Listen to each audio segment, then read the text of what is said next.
Warning, the views and beliefs in the following program does not reflect the views of Boom Broadcasting. We give full creative control to our creators and do not believe in cancel culture. Ladies and gentlemen, it's the weekend. Viewer discretion is advised.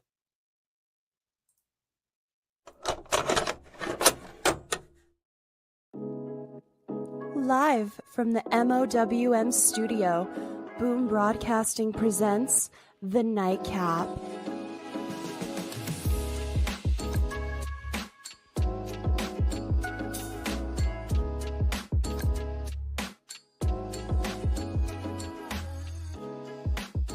And your host of The Nightcap, mouthing off with Mike. Ladies and gentlemen, welcome back to The Nightcap here on Boom Broadcasting, hosted by yours truly. I am the Mike that likes to mouth off. I am mouthing off with Mike. And we've got a lot of wrestling to talk about. We have Smackdown from tonight here in Dublin, Ireland, home of some of our favorite WWE superstars. You know, I mean, not Dublin, but Ireland, you know, the motherland for a lot of superstars. Finn Balor, Sheamus, Becky Lynch, our favorite, of course, the Bird Lady, Lyra Valkyria, who we'll talk about here a little bit later on when we talk about Becky Lynch showing up on SmackDown tonight. Hi, how you doing? I'm honestly not shocked that she was on SmackDown there in Ireland, so it doesn't surprise me that she would make an appearance in, you know, her home country. But a lot to talk about outside of that.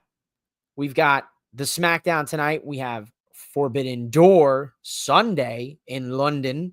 And we have NXT Heatwave where, to be honest, I honestly don't know where NXT Heatwave is. So sorry. I honestly have no idea. I haven't really been keeping up with my NXT. Since this whole CW transition, I can't watch it live. It's on a delay. You know, they put it on live for us, you know, on the West Coast, local time. You guys get it, you know, 3 hours before me. So how's that going to work? We'll be talking about a late night nightcap. Becky kicking it off is fitting. Yes, indeed. The Prez watching. Better mind my P's and Q's tonight. We've got a moderator in the chat, some authority. And of course, our boy Jason, 3 from Deep host, Sideline Savant host. Man, what can he do, man? I think he's in about let me see. And then you add Kurt Angle and Samoa Joe, and you got about 37 different leagues, I think our boy Jason is in. So I'm sure, you know, with his with him taking over Sideline Savants from the former commish, the model, shout out to the model. You know, you're going to want to check out Sideline Savants because this guy's going to be giving you all sorts of different coverage on all different kind of players because the guy's in about 80 different leagues. But yes, much to the Prez, much love to Jason. Go check out 3 from Deep. And of course, Sideline Savants on Boom Broadcasting coming real soon. But a lot of wrestling. And outside of just the wrestling that's going on this weekend, we have wrestling that was just announced for September. WrestlePalooza. They've seemed to go back to the history books recently and pull obscure pay-per-views out of thin air. This one of ECW, I believe. And they're renaming them, rebuilding them, and it's going to be the first premium live event airing on ESPN. That's also a ton of, we haven't really even touched on that. I mean, there's a lot to discuss. I don't even know where to start off. So we're going to start off with a little SmackDown. And then we're going to transition into a little Forbidden Door. And we're not. Do a little SmackDown. We'll do a little heat wave action. Give you some predictions here on the nightcap here. Nothing too crazy. Give you a couple picks. And then we'll transition into some Forbidden Door. And then I'll talk a little bit about thoughts and opinions. I guess you can call it, Mike's final mouth off. We'll bring the final mouth off back. We're all mouth off about a various litany of topics that all of you in the comments can even shout out, and we can mouth off together. Oof, pause. That's tough. That's tough to say. Boomapalooza. Let's get it, dude. We can do Boomapalooza for WrestlePalooza. We just got to get you watching wrestling, Jason. Oh man, I got I'm a little hoarse. Anywho, Yeah, Becky Lynch kicks off SmackDown tonight. That's fitting. The Prez, you kind of took the words right out of our mouths here tonight. I guess B. Michael Davis is mouthing off here tonight with us. Yeah, I mean, fitting, kind of surprising. I mean, if you didn't see the spoilers on social media, kind of surprising, for the viewer that's actually not, online. So I saw pretty much most of what we saw, but I wanted to watch it for myself because that's what a good wrestling podcaster does for you, the fan, the diehard, because we love wrestling. Not really much to write home here tonight on this SmackDown. There are some good bits here. This whole opening thing, this is a very classic WWE trope. This whole opening segment, War of the Words here. Becky Lynch throwing a lot of different shade, a lot of different directions. Crowd chanting for Lyra. You heard me say, home country of our favorite bird lady. Lyra. Getting a little we want Lyra chance here tonight. Shout out to the bird lady. A lot of people said, hey, look, maybe she doesn't have it. Maybe she shouldn't have the title. But, obviously her home country, they gotta back their girl. They're showing some love. Love to see it. We get a tag team match. Unlikely duo. Nia Jax, Becky Lynch, Jade Cargill, Tiffany Stratton, WWE champ. Can they coexist? This was the most WWE trope opening tag team match you'll ever see. Crazy sentence to come out of my mouth. Crazy sentence. Hot take. This John Cena program with Logan Paul is the most interesting storyline that Cena has had this year. Yeah, because Cena's been able to be John Cena. I'm sure you saw my tweet earlier, Mark, that I said that I feel like after watching that tonight, Logan Paul getting ripped to shreds like a nice 15-hour smoked pulled pork. You take it off the smoker, you poke it, and it just shreds just like that, like butter. John Cena cut this man down, just cut him up, left him there, hit him with an AA and said, good luck, kid. I'll see you in Paris. I'll see you under the Eiffel Tower under the lights. Masterclass. John Cena masterclass. Guy's almost 50 years old. And he could see, you're never, dare I say, John Cena has surpassed the Mount Rushmore of everyone. I think John Cena literally is the GOAT. That is it. The GOAT. He is the GOAT. I don't think there's a bigger wrestler right now, or to be honest, hottest take, and I live in the desert and it's hot. Literally the greatest of all time, better than them all. There's no one. It's a hot take. It's a flaming, scorching hot take, but it could be argued. It very well could be argued. We're getting ahead of ourselves, Mark. I love it though, but that was great. Lesnar takes out Cena. Paul gets the win. And there's Rick, of course. His tag team party tagged him in. What's up, Rick? What's up, Mark? Fellas, love to see you guys here hanging out with me on your Friday night, late night Friday night for you two. Yeah, I could see that because all this had at the end of SmackDown here, as we saw just 10 minutes ago, all this was like, oh, I just got off the phone with Brock, and then boom, Logan Paul knocks Cena out, and Logan takes off like a little kid.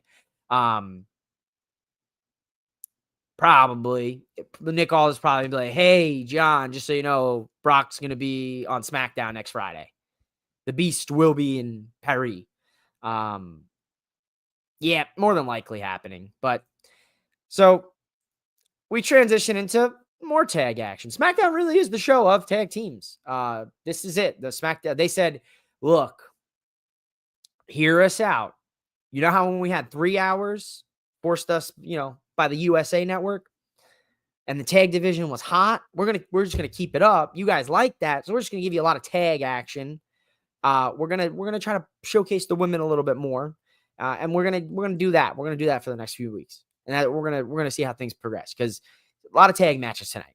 Okay, Don't mind it. Great tag teams all across the board here. We've now have brought back the Mellow Dome Miz tag team, and they're on a win streak thanks to the Miz. They beat the Motor City Machine Gun, your favorite tag team. They beat tonight on SmackDown. Whew. Crowd was hot all night, though. I got to give Dublin props. They had a good crowd, a lot of good reactions, especially calling Logan Paul wanker. Chef's kiss. Love to see it here. That's all I got to say on that subject.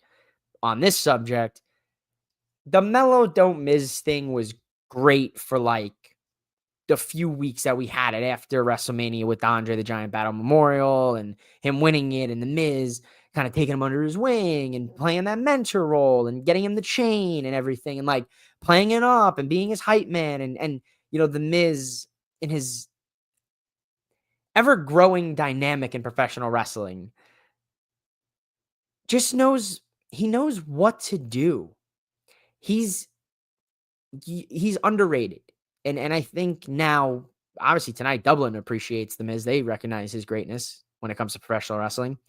But it's so good what he can do, because even during that early on stuff, you could tell he was playing the role. Like, he was the Miz, but he was the Miz as obviously this veteran who's been there for a while, where the up-and-comers are coming in who are better than him. And he's kind of like, yeah, but let me hype you up, because he didn't want to be that veteran, that jaded vet that the jaded vets were to him when he came in and kicked him out of the locker room and this, and the other thing, and treated him like garbage. So like, I like that's where we were going with it. And now we're starting to get back to that again. The Miz tagging himself in, winning these matches these last 2 weeks is genius.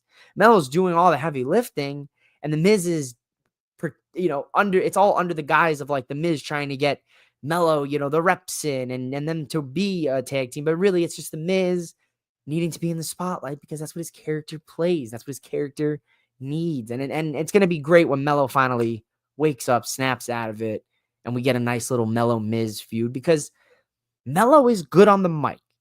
Now, I do prefer the presentation of Trick Williams and Melo, with Trick being Melo's mouthpiece. But it's a conversation for a different day, where it was like they were the peanut butter and jelly to each other in this weird sense, where Melo is incredible in the ring. His promo skills leave you wanting more, and he's improved on it since being on the main roster and brushing shoulders with the vets. Trick Williams, his wrestling leaves you wanting more, but his promos, oh my God, I can listen to him cut a promo and it's fantastic. And they were this beautiful, just peanut butter and jelly sandwich that it was fantastic. And it was on the good bread too. You know what I mean? That's like the thing, right? When you separate those two, you take away what helped them both get to the dance, and we'll eventually WWE will realize that and they'll figure it out. But for now, Melo and the Miz, them going head to head on the promos and in the ring, and how the Miz can evolve and change his style. We've seen the Miz bust out all sorts of crazy moves over the last few years. So I thought this was good. I don't like seeing the Motor City Machine Guns lose. They won those belts. They got them right when they came to the company, and they haven't had them since. So I want them to get back to the tag titles, the tag gold. Obviously, the Wyatt Six are holding them, and they're lurking around the Wyatt Six. The Wyatts are working. They are working, but they are also lurking. They were seen tonight throughout all of SmackDown, creeping up on kind of all the important things that they were trying to develop tonight with the show.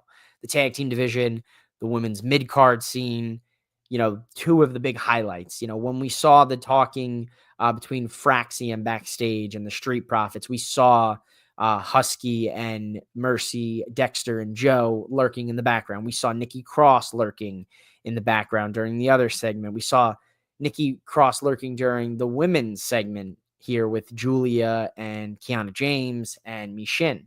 So the Wyatts are lurking. So they're coming for more than just the tag titles. It's clear and evident, but they're also scouting and kind of watching and lurking in the shadows so they can find their next victims, which I like. That's a good, if you're not going to have them in front of me on the screen in the ring, then yeah, let's put them lurking in the background as mysterious, creepy horror characters would do. And you would see in a horror film. So I think that works. Charlotte Flair, Piper Niven. We know because of this, Charlotte Flair and Alexa Bliss will defend the women's tag titles next week in Lyon, France, against Piper and Alba, because Piper beat Charlotte Flair tonight. And we have to give it up for the Queen here, being in her give back era. The Queen just giving back. She's just giving back to the girls. Alexa Bliss, she came back, man, and these crowds were mean to her.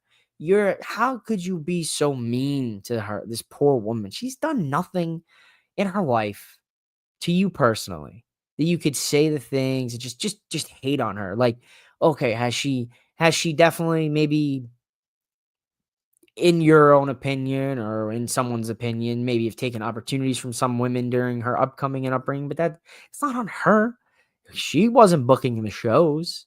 Someone else was booking her to beat those women. So it's not on her at the end of the day. She can just do her job and try to entertain you the best she can. When she's a heel, yeah, boo her, hate her, boo her. But she wasn't even really being a heel. She was, being genuine and being the queen, which obviously eventually wears off. We see this a lot with Charlotte. She'll eventually go back to her wicked ways, and it'll be great. And we love Charlotte, but some of the stuff did get a little too far for a bit there. And I was like, ugh. And then the pairing with her and Alexa just won me over. Like, I don't want to see the trope. Once again, we're back to wrestling trope, WWE trope. Not even say wrestling trope, but because there's different wrestling tropes than there are WWE tropes. But WWE trope here, wrestling trope. I don't want to see Charlotte turn on Alexa. That's predictable. And I honestly don't want to see Alexa turn on Charlotte either. To be honest, I want it to be pretty amicable. I just want to see a passing. That's it. Just like separation. That's it. Like a nice, clean breakup. They just go their separate ways. One wants the U.S. title. One wants the women's championship. And they shake hands. They hug. Whatever. Doom. They go their separate ways. I don't want to see the cliche of Charlotte turning on Alexa because they screwed up and they lost the titles and she's mad because she's the queen and she needs to hold gold. And, I don't want to see Alexa do it to her because Alexa's jealous or gets under mind control by the Wild Six and she becomes crazy again. I just want to see this tag team kind of work out. And they're meshing really well. The crowd likes them. They're entertaining as well. And it's fun. And it's a different side of Charlotte. And I think at this point in her career, she can afford to have some fun and then get serious later on to beat John Cena and her father's records to be a 17-time or 18-time women's champion and be another greatest of all time. If we get there. But let her have some fun. I like it, but Piper Niven, Alba, opportunity for tag gold next week. I doubt those titles switch hands unless some crazy, crazy shenanigans take place. And that's a Smackdown in France, and Triple H is known to throw us a curveball or two on the road to a premium live event. Let's see. Sorry, but that Smackdown was a snooze fest. Yeah, a lot of it was snoozy. I'll give you that, honestly. But I think also there was some good here tonight. I think mainly the good was Logan Paul getting ripped to shreds. And I think we got good wrestling tonight. I genuinely think there was good wrestling. I think they're just obviously stalling out for next weekend. This was them kind of holding back, I feel. Everybody shared its cards tonight. Get ready for snooze until it's on ESPN. WrestlePalooza will be their premium live event that they will try to book as SummerSlam 2.0 this year. SummerSlam 2.0, yeah, I see your point. But is it SummerSlam 2.0 or is it just kind of its own entity and they're just trying to create a new premium live event? Is it feeling like a SummerSlam 2.0 or is it more feeling like a, hey, we want more PLEs. We don't have one in September. Let's pull one out of the deck of cards of names that we haven't used in 35 plus years and let's roll with it and go with it. And this hat draw deck of card was WrestlePalooza, and I think it does fall heavily on the ESPN influence. That's obvious. It's what you have to be a rocket scientist to figure that out. The 6-year-old kid watching with his John Cena action figure tonight knew that when he was watching SmackDown with his mom and dad or, whatever, his brother. You know what I mean? Like, you get my point. It's because of the ESPN deal. So it's like, fine. But it also is vicious to what WWE is doing to fans. And I knew this was coming all along. You can ask anyone. There's one person you can ask in particular, and she will not be biased because she will call me out on my BS. And she has done it live on the watch along for SummerSlam. That's Mrs. MOWM. She'll tell you, I said it. I said it to her the day, and whatever. I don't care. And I wish I was wrong. And I literally finished that sentence with, I wish I was wrong, but I hope I'm wrong. Was that as soon as this came to be, and WWE and UFC and this TKO, and we became mega fighting, worldwide fighting, real and fake and scripted, I knew we were going to get UFC pricing on WWE premium live events. Go look at tickets for most UFC fights with a good card, and they're about the same price. There's a very small price difference if you want to argue the numbers with me. But as well as I said to her, when this goes into effect, you will see fans priced out, such as you and I, for a lot of events. And the way that kind of offsets itself is when they price too much, they'll realize they're either pricing out the real fans and they just want to bring in that fan who has that expendable $5,000 to throw at a WrestlePalooza floor seat or a $350. I mean, that so be it. But I also said that WrestleManias and the big premium live events, they're going to be billed like Super Bowls, especially WrestleMania. They've always called it the Super Bowl of WWE. Did you not think Super Bowl-esque pricing was on the horizon? I knew that. I knew that. So that's the sad reality of this. Is it's a money. This isn't just you, so don't take it personally. But why do we have to talk about breakups almost as the tag teams form? Let's let Charlotte and Alexa cook for a minute. Yeah, exactly. 100%. That's 100%. I just always constantly see, like, everyone talking about, when they eventually split and this and that, and let's not break them up. And, I just blanket statement. Haven't really talked wrestling since Monday. On another note, with Charlotte wearing Carmella's old gear, I mean, possibly. I mean, maybe they have the same gear maker. Maybe she wanted a little inspiration. She wanted to draw a little inspo from Mella. I do miss Carmella. I know she's pregnant with another child with Corey Graves, which hell yeah, but I wish she would have came back. I wish they would have let her ball. I liked Mella. She was fun. She had a good gimmick. I thought it worked for her, but she's not from New York, so gimmick infringement, fake gimmick. She's not a real New Yorker. Could have been, very well could have been. We just went on a random tangent about ticket prices and WrestlePalooza. That's how we do things. We're gonna get into the good stuff here. What everyone wants to talk about. John Cena, she's absolutely verbally destroying Logan Paul. Not only verbally destroying Logan Paul, physically destroying the Prime hydration station, which I'm a big fan of. Now, every time, this is a promise to all of you. This is a promise to all of you watching this nightcap here tonight across social media. And every time I play WWE 2K25, the first thing I do in that match is I take my opponent, I throw their ass over the ring, I grab them, I take them, I hit them on the announce table, I grab them, I pick them up, I powerbomb them through the Prime hydration station, because there is no way in hell when I am playing a good WWE match that I'm going to be looking at Logan Paul's Prime hydration station that entire match.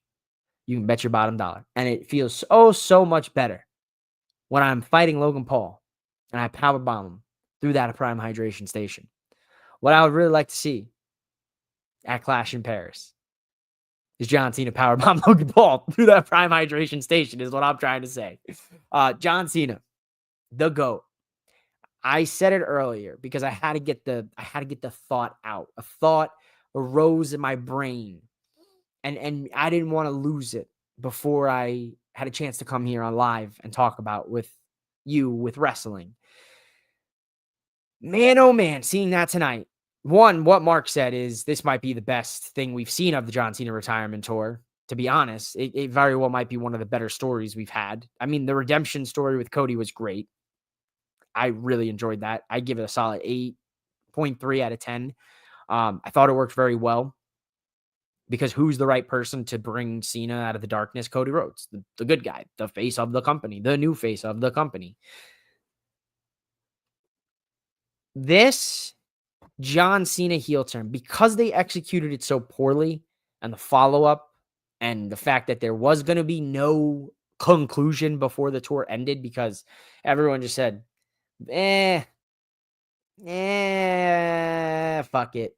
We're just not going to do it anymore. And then John Cena has kind of, Triple H is saying one thing to the media about the tour and Brock Lesnar returning. And, hey, John John gives us a list and we, go over the list. And then tonight, John Cena then basically saying, well, I wanted to take on Dirty Dom and the Usos and Jacob Fatu and AJ Styles and Seth Rollins, but I got to take on you, Logan Paul. Oh, I loved every second of it. And I love Logan because he was getting really heated about it. And he was playing it off really well, just getting really pissed and just talking really fast and yelling and screaming and just looking like that kid, like a kid out of place. With the adults, you know what I mean? Like he constantly says, "Oh, the outsiders! I'm trying to stop the outsiders." That's his new gimmick right now for WWE. He's not just YouTube megastar, prime hydration station creator, Lunchly scammer, not allowed in Japan, Logan Paul, Vine star extraordinaire, YouTuber, podcast, whatever. He's himself the outsider, and it's the stupidest thing because we get it. I get the whole point. It's like the Chris Jericho learning tree, and good to speak about Chris Jericho. He's been in the news recently.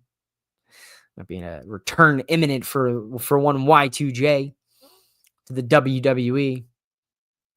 That'll be interesting if that takes place. But back to my matter at hand here. It's basically just like the learning tree for Logan Paul. Like he's just being extra obnoxious and throwing it in your face and constantly saying he's not what you say he is, but he is what he is. And what he's saying he's not, he actually is. There's some mental gymnastics for you there. Which I think is, hey, that's WWE for you. That's another WWE trope for you. But everything John Cena said tonight, just fire, gas, just that's what I wanted to see. Don't turn John Cena heel. You could have given us the Doctor of Thugonomics and had John Cena cut a rap promo against Cody during the initial onset to WrestleMania to give him a little edge or something. And you didn't need. It's just super corny when you look back on it because it's like he beat CM Punk in a bullshit way. He won the title in a bullshit way. And that's just, you're always going to remember that. You're going to remember, John Cena, 17-time world champion, the greatest of all time, never seen 17, the GOAT, but he also won the world title at WrestleMania and he low-blowed Cody Rhodes thanks to the help of Travis Scott. Are you fucking kidding me? Like that's tough for me.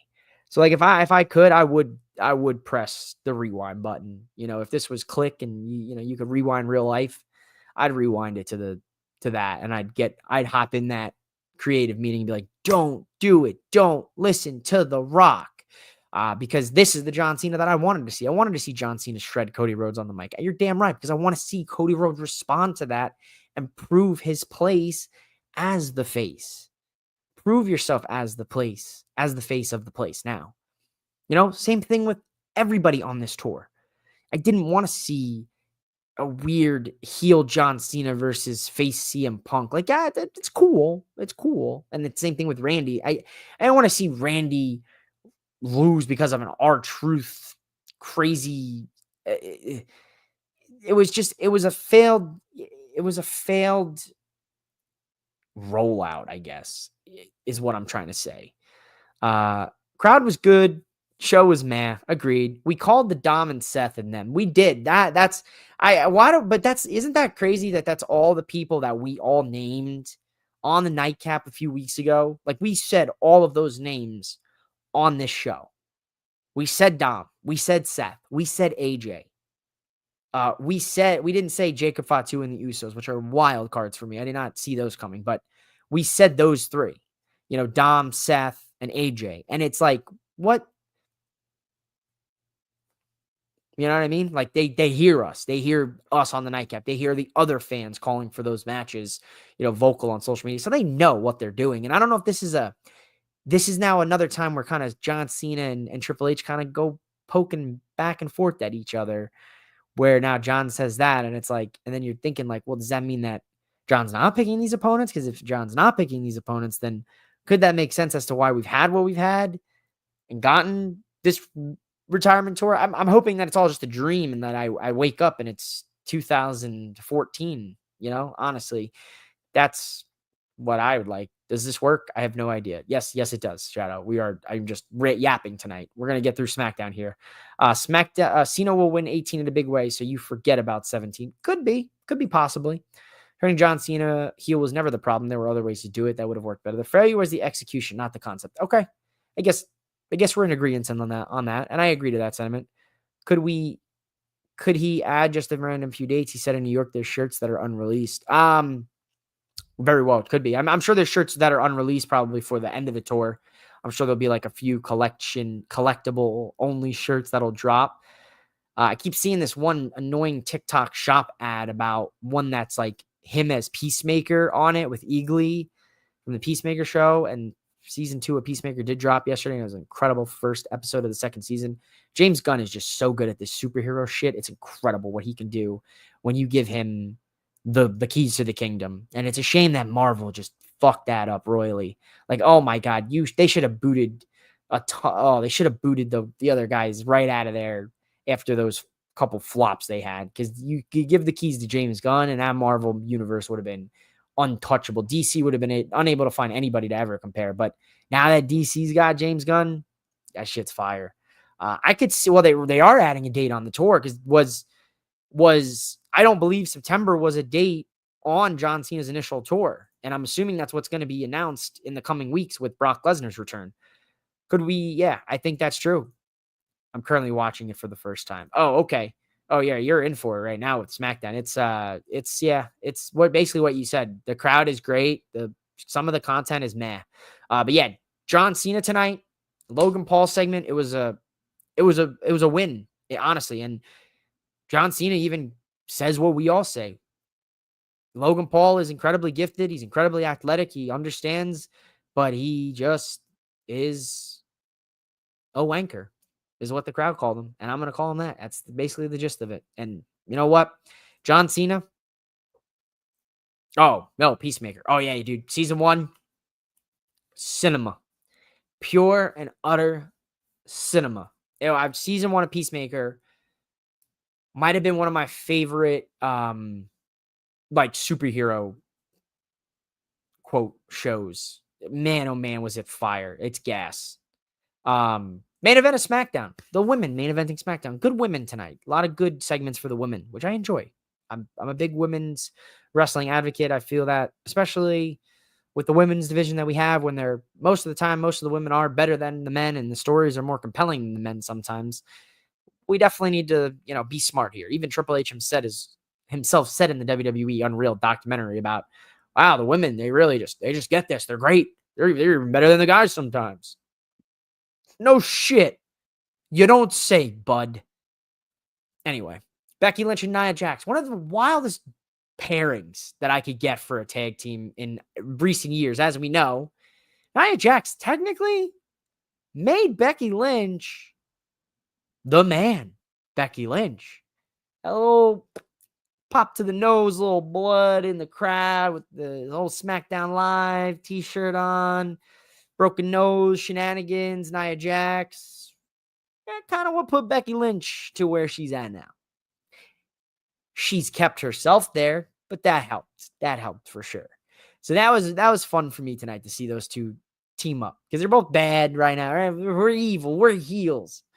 I love good wrestling tropes. We're both the heels. So we're going to team up because Tiffany and Jade are the faces. And it's very clear now. Tonight's tag team match told you exactly what you needed to know. Tiffany's a face. Jade's a face. Nia's a heel. Becky's a heel. And the good guys win. And in the end, Jade Cargill gets the win for her team. Tiffany Stratton has to watch her back because Jade wants the title. Obviously, Nia wants the title. Becky's just here for Dublin, Ireland, her home country. So that's kind of why we got this match. So yeah, I can understand why we feel that some of this was a snooze fest, but I'm just glad the women main evented. I'm fine with that. Hometown, home country woman Becky in her hometown. I'm cool with that. Found it funny that Cena went back to being his babyface. Great. His biggest role as Peacemaker is being released. Yeah, I mean, because of all the media and press that he's gonna have to do, because he's gonna be in the costume, and he's gonna be John Cena, the fun-loving John Cena that we know and love. He's one of those guys where I felt that on the tour when he was heel, if we were gonna do it right, we should have done it the right way and done it the Undertaker way, where when the Undertaker was seen in public, he was the Undertaker, growl at you and shit, look at you sideways, freak you out as a kid. Cena should have done the same thing. He should have just been, there should have been no appearances. And if he was making appearances, he should have been a dick. That's what you would have really sold the execution, I think. Street Profits and MFT was a good one. That was out of order. Uh-oh. All right. Well, yeah, Street Profits and MFT. Good match, I thought. Crowd chanting that JC Mateo can't wrestle is crazy. Absolutely diabolical. Street Profits get a win. I'm happy about that. Sami Zayn, Jimmy Uso, all the chaos. We know Sami and Solo next week in France for the United States Championship. I love it. The U.S. title is being defended in France. That's what the fucking title's meant to do, but the Intercontinental Championship is not being defended. The United States Championship, which is the U.S. Championship, is being defended in France, not the Intercontinental Championship or any other Intercontinental Championship across the shows for the weekend being defended in international territory. Or am I missing something? Because I don't think there's an Intercontinental Championship match on the Raw side. Who is the Intercontinental Champion right now for... Holy hell. Who's the IC champ right now? Ladies and gentlemen, I'm having a moment here. Who's the men's Intercontinental Champion right now?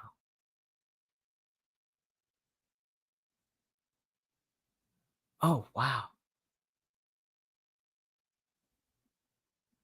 Oh, wow. Anyway, someone's going to have to tell me that in the comments. Who is the men's Intercontinental Champion? I'm just going to Google it.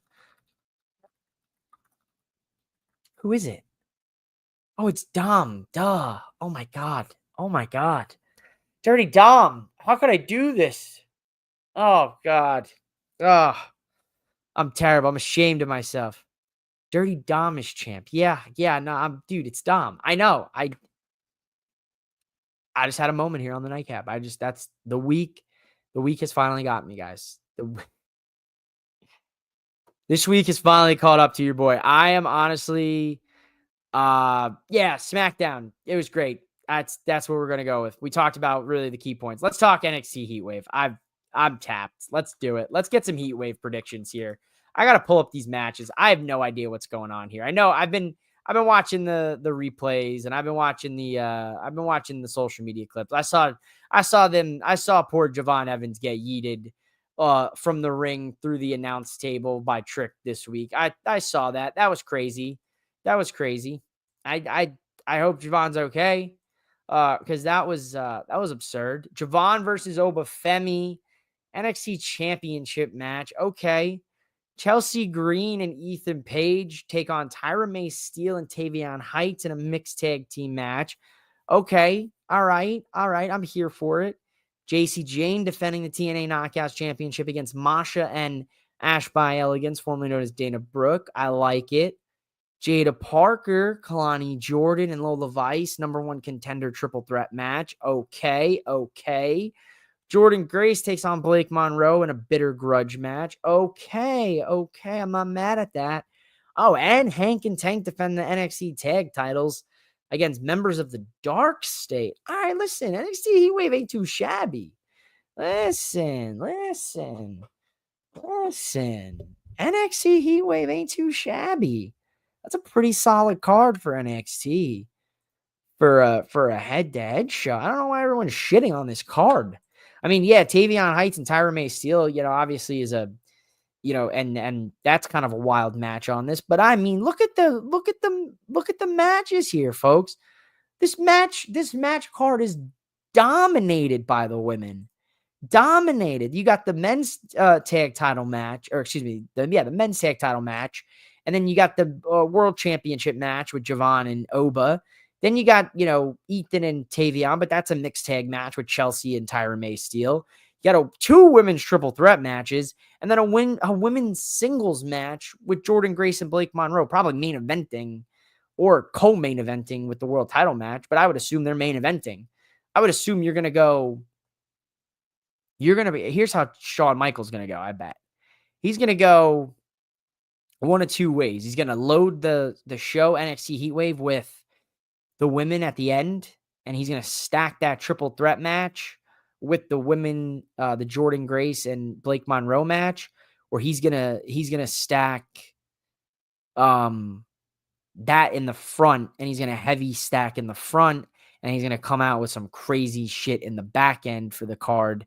And then we're gonna be watching Forbidden Door and Heatwave, and we're gonna be like, it's gonna be like a head to head. I bet, you know what I mean? Like they're gonna try to throw their best shots back and forth at one another, but it's not gonna compare.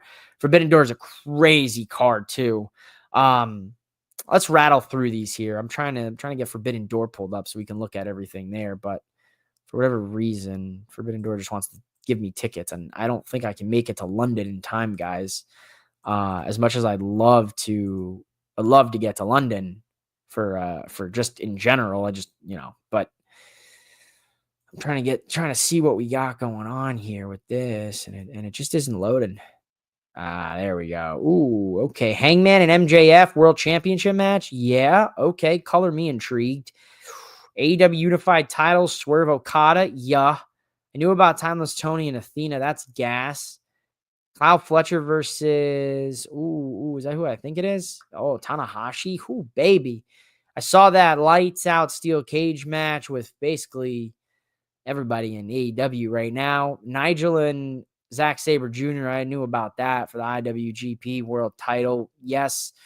Christian Edge versus Sabian and Killswitch. Yep. World Championship tag 3-way. And then TBS Championship 4-way with some Stardom and some CMLL. Oh, okay, Tony Khan. All right, dog. Listen. These pay-per-views this Sunday are kind of, you know what I mean? They're kind of, you know what I mean? They're looking good. That's good. This is good. I'm watching both of these bad boys. We're simulcasting, baby. We're getting ready. We're simulcasting.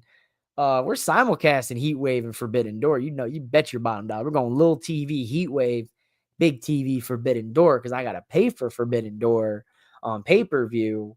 So yeah, that's gonna happen. That's a heat sesh. Pay for Forbidden Door on pay-per-view. Yes, sorry, got something in my eye there. Ask Mark who's fighting at Heatwave. Mark, who's fighting at Heatwave? I wish I would have sent him the link beforehand so he could just hop in here and scream Blake Monroe and then leave, just to wake everybody up here on the East Coast. All right, let's go. NXT rapid fire predictions. Here we go, ladies and gentlemen. I believe Hank and Tank will lose the NXT championships to Dark State. I have no reasons for this. I'm just going to give you picks. These are going to be Mike's picks. We are going to go then into the mixed tag match, Chelsea Green and Ethan Page versus Tyra May Steele and Tavion Heights. I'm going to go ahead and say that Tavion Heights and Tyra May Steele get the win. And that probably will set up an Ethan Page, Tavion Heights NXT or NXT Canadian North American Championship, because it's now the Canadian flag, because Ethan Page is from Canada and he's the greatest North American champion of all time. You put your bottom dollar on that. I'll tell you that right now. Probably Tavion Heights takes that title off him. Ethan Page, we'll see in the main roster in the winter, brother. But I'm going to give the win to Tavion and Tyra May Steele, the Olympians here. JC Jane defends that TNA Knockouts Championship against Masha Slamovich and Ash Elegance. I'm going to go ahead and I'm going to give that win to JC Jane. JC Jane.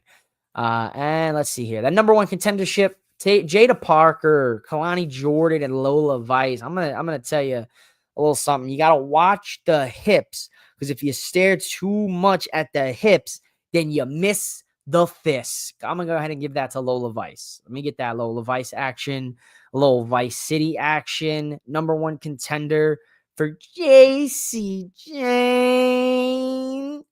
And Mark's favorite wrestler, his Mount Rushmore of wrestling, Blake Monroe. Yes, that Blake Monroe will take on the Juggernaut. Her muscles probably about the size of like two of my arms, both of my arms. The Juggernaut, Jordan Grace, in a grudge match, in a grudgernaut match. It's stupid. I'm gonna give the win. Mark is about to Mark's about to kill me when I say this. I'm gonna give the win to the Juggernaut, Jordan Grace, baby. I can already feel it. I can feel him. I can feel him being absolutely just furious at me. Hey, Mike. Happy Friday, good brother. Hey, Derek. Happy Friday, man. Congratulations on 100 episodes. I'm so sorry I missed the show and I couldn't join you and ring it in with you. I was doing groomsman duties for my buddy. I had to go get fitted for a suit for a wedding. So I'm sorry that I missed you, brother. I will catch you in the next one. I'll catch you here on the next one here with me and the boom, and here comes the boom. I'm going to get gimmick infringement. They're going to sue me. The boom, the big AJ is going to sue me. Big AJ is going to bust through my wall like the fucking Kool-Aid man and go, we bring the boom. And then these are going to just throw me through the fucking window.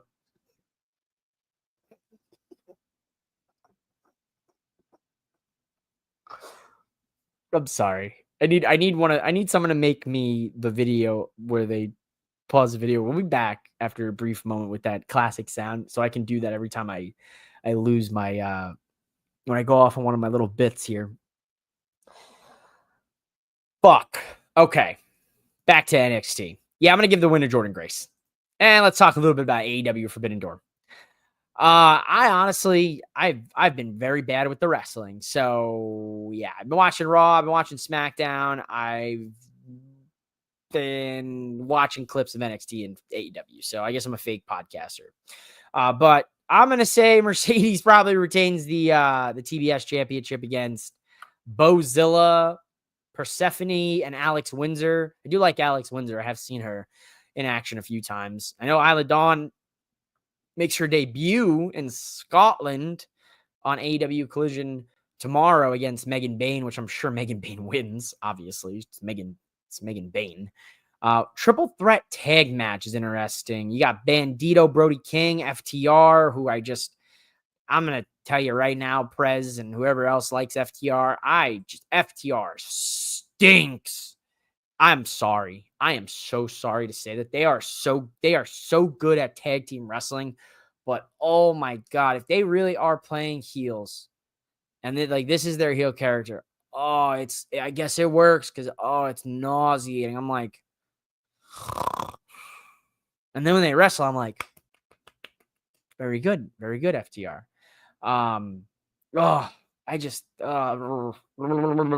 Not my favorite. And they're supposed to be my favorite tag team. I should be behind them.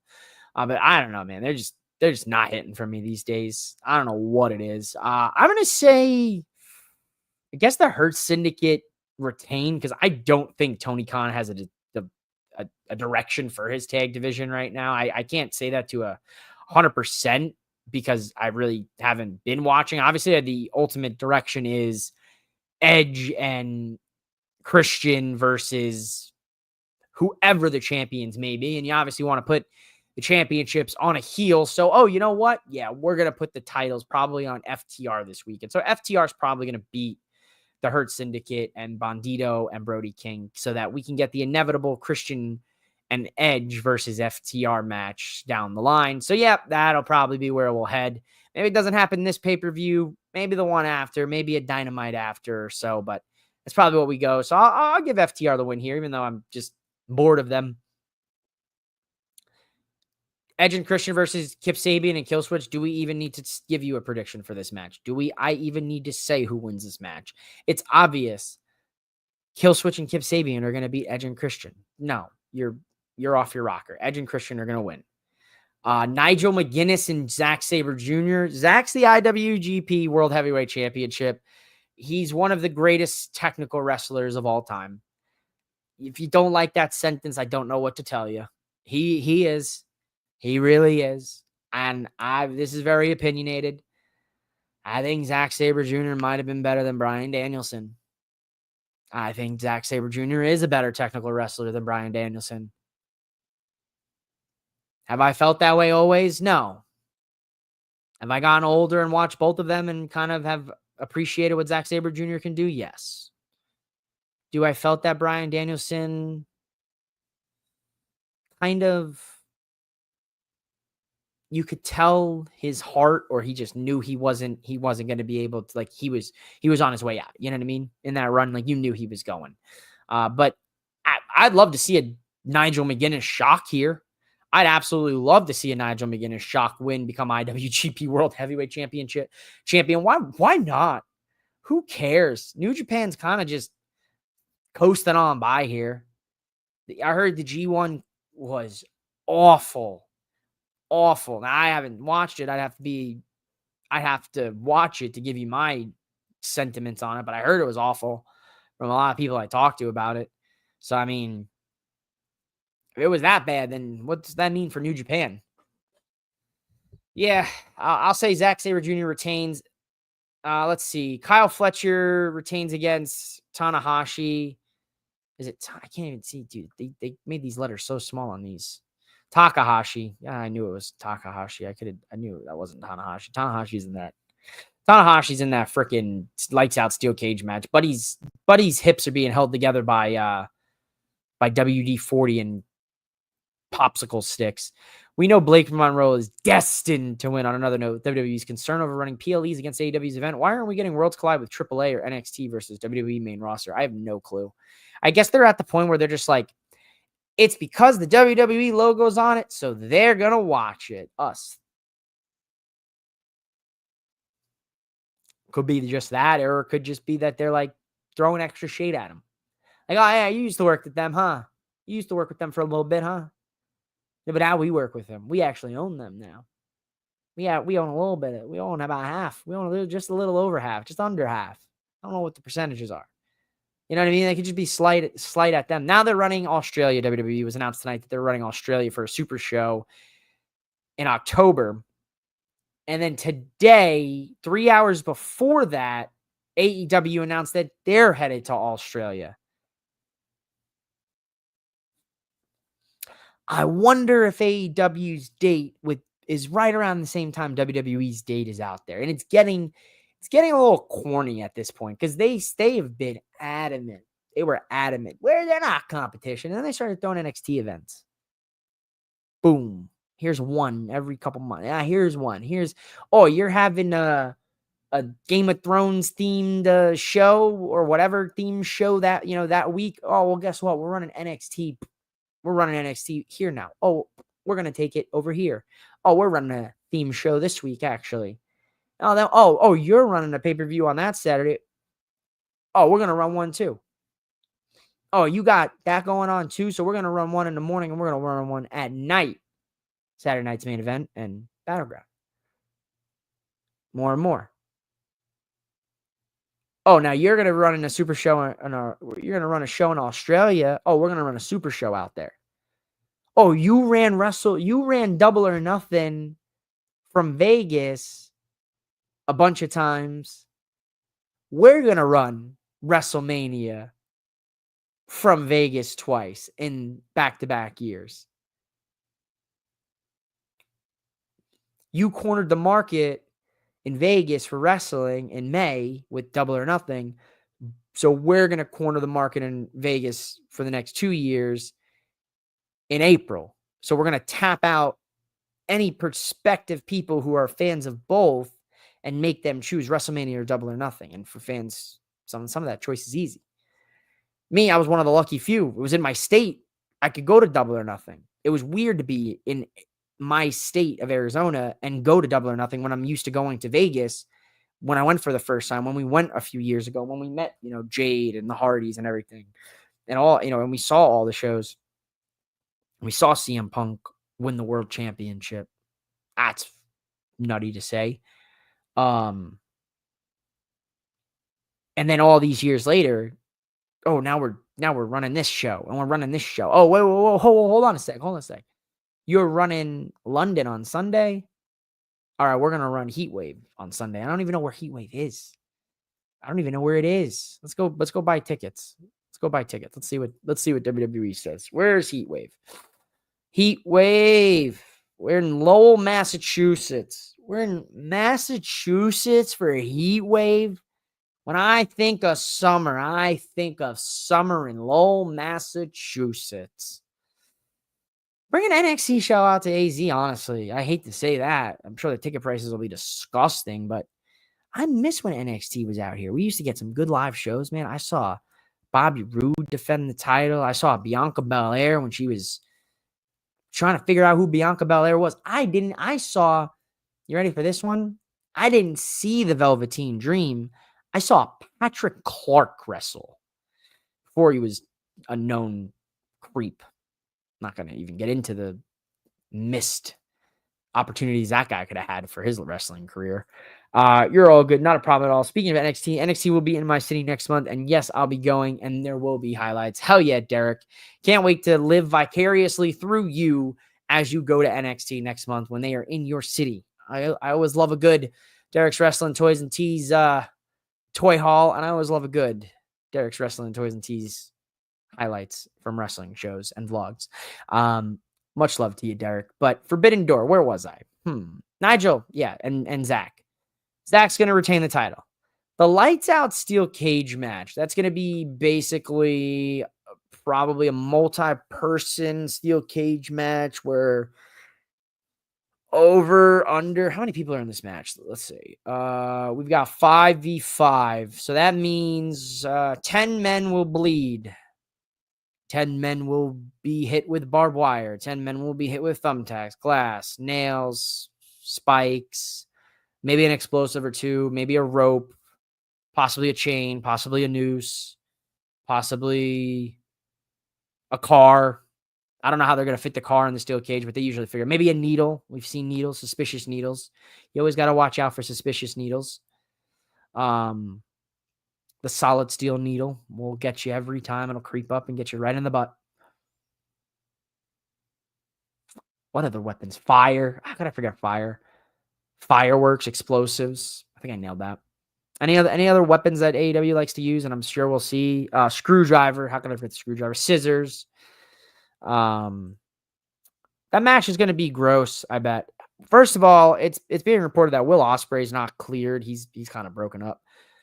We know Will Ospreay enjoys partaking with the electric lettuce and eating some Krispy Kreme donuts after, which he's one of us. So love you, Will. That's my autistic wrestling king right there, Will Ospreay. You got some goats in this one. You got Kenny Omega. You got Kota Ibushi. You got Will Ospreay. You got Hiroshi Tanahashi. You got Gabe Kidd on the other side with the Young Bucks and the Death Riders of Claudio Castagnoli and Jon Moxley.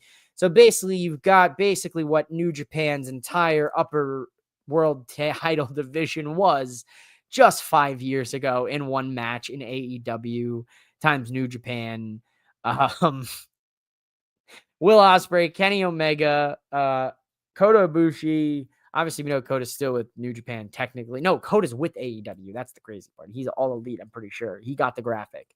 Tanahashi, we know he's on his retirement tour. Gabe Kidd's still with New Japan. So literally Will Ospreay, Kenny Omega, Kota, all of basically the world title division of New Japan of before the last 5 years, before AEW existed, in one match against, of course, Jon Moxley. We've got, I don't know how many different former IWGP champions in this match. 5? We've got Moxley, Kidd. No, Kidd wasn't IWGP's. IWGP, the when it was the white title, I forgot because he beat Dave Finlay or whatever. So you got Moxley, you got Tanahashi, you got Omega, Ospreay, Ibushi, and Gabe Kidd. You got basically just all former IWGP champions in this one. Obviously, the Young Bucks, former tag team champions in New Japan as well. So this is a fun little match of kind of bringing some of the past people who have went through New Japan, some of the people that were basically their fucking core. And I'm just now realizing that Forbidden Door starts at 10 o'clock in the morning, Sunday morning. They're in London. I forgot they're in London.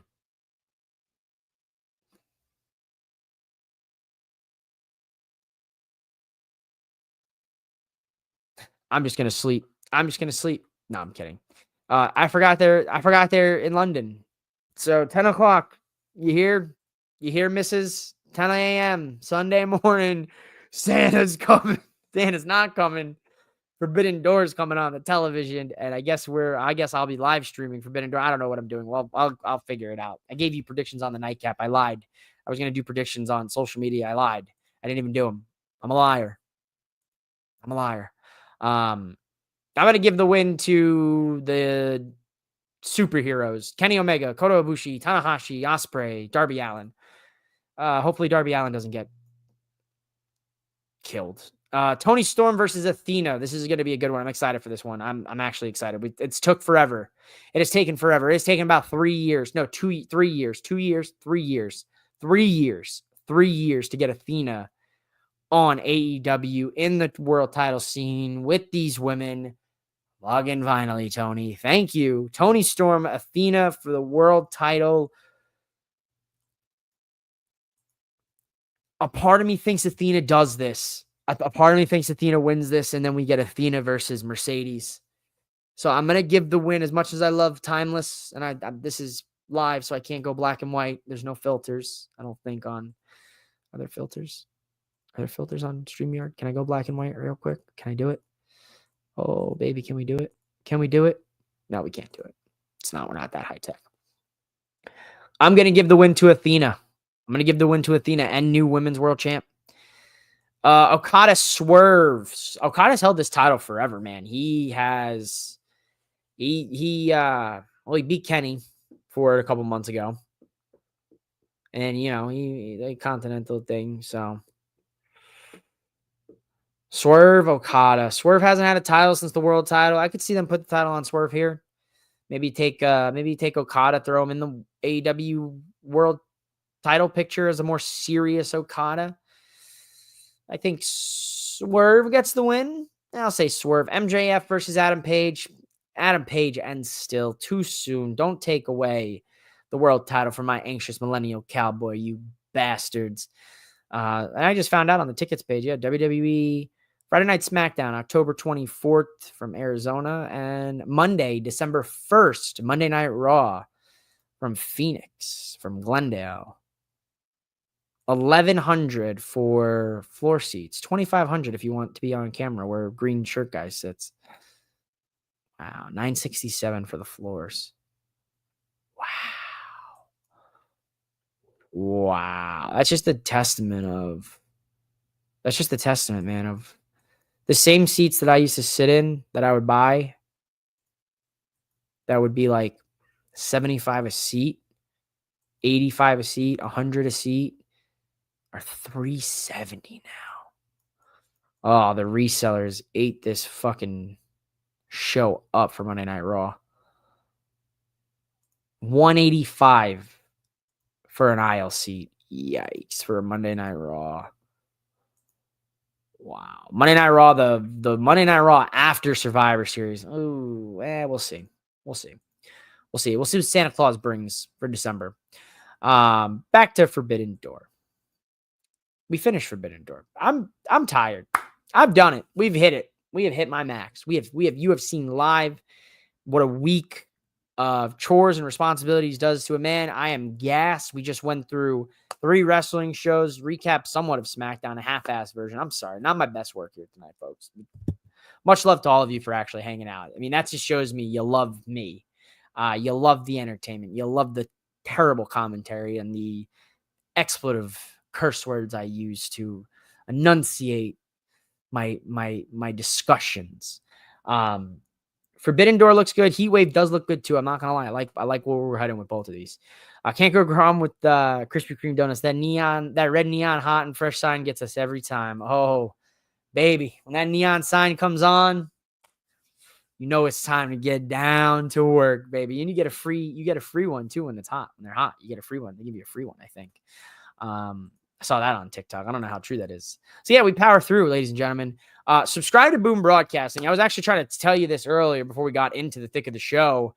But then the Prez distracted me. So it's blame the Prez. It's the Prez's fault. I didn't expect to have a chaperone here on the field trip. That's a joke. It's a joke. I'm glad he's watching. At least he's watching some form of wrestling content. The man's too busy all the time to hang out with little old us here on the Nightcap. What I was going to say is Boom Broadcasting, with the NFL football season coming up, we have so much stuff.